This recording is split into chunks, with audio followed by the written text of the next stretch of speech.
How do crime news stories affect public policy and legislation? If you have ever wondered how the news stories about crime you see every day can influence the laws and policies of your country, you are about to find out. Let us break it down. Crime news stories have a significant impact on public policy and legislation, often in ways that might surprise you. One of the main ways this happens is through the way these stories are framed and presented. When media coverage focuses on sensational and fear-inducing crime stories, it can shape public attitudes towards crime and criminals.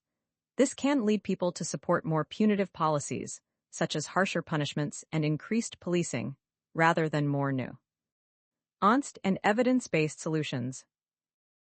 For instance, misleading media coverage can derail data-driven criminal justice reforms.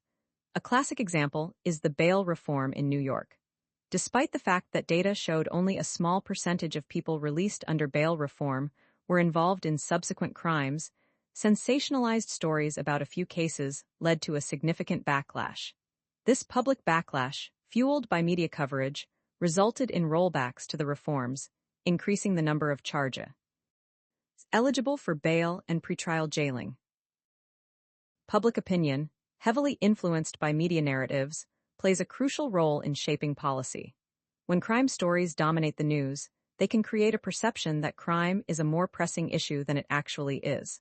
This heightened public concern can pressure lawmakers to enact tougher laws, even if these laws are not supported by evidence. For example, research has shown that more lenient prosecution of misdemeanors does not lead to more crime, yet this fact is often overshadowed by sensationalized reporting. The impact of media coverage on policing is also noteworthy. Studies have shown that when local TV news focuses more on violent crimes, it can affect the salience of crime as an issue in public opinion. This, in turn, can influence the political pressure on police departments, leading them to reallocate resources away from clearing violent crimes in favor of other policing activities. For example, after Sinclair Media entered a market, municipalities experienced lower violent crime clearance rates due to the reduced focus on these crimes in local news. Moreover, the way media covers crime can perpetuate biases and disparities within the criminal justice system. For example, the Commission on Race and Ethnic Disparities in the UK highlighted how media coverage can exacerbate mistrust between communities and law enforcement.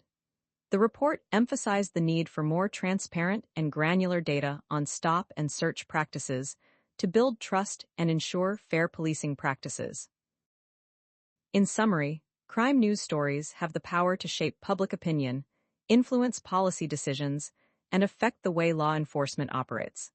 By understanding how these stories are presented and their impact on public perception, we can work towards more evidence-based and fair criminal justice policies.